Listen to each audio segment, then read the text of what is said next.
Chapter 15 कर्म करने में स्वतंत्र, फल भोगने में परतंत्र।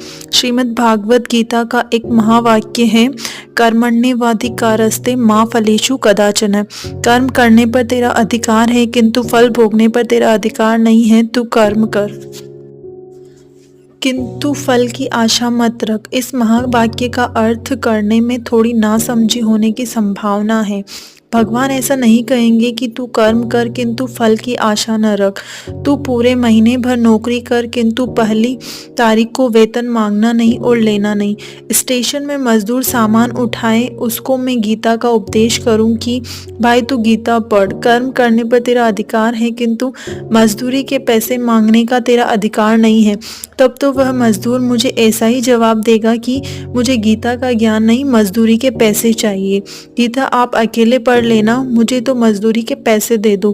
कर्म करने पर फल तो मिलता ही है, फल दिए बिना कर्म शांत होता ही नहीं। उपरोक्त महावाक्य का अर्थ स्पष्ट है कि कर्म करने में तू स्वतंत्र है किंतु फल भोगने में तू परतंत्र है।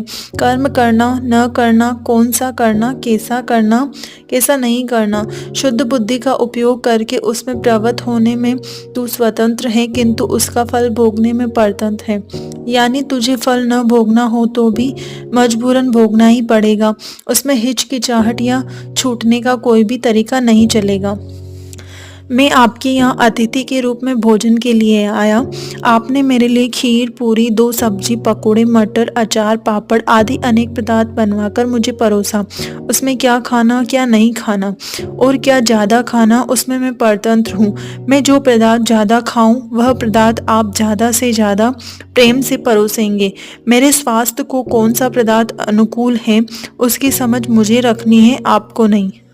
मैं केवल मटर खाया करूं तो मुझे दस्त लग जाएगी, उसका ख्याल मुझे रखना है, आपको नहीं। आप तो खुश होकर मटर ही मेरी थाली में परोसते रहेंगे। खूब मटर खाने में मैं स्वतंत्र हूँ किंतु हाजत के लिए सारे दिन दौड़ते रहने में मैं परतंत्र हूँ।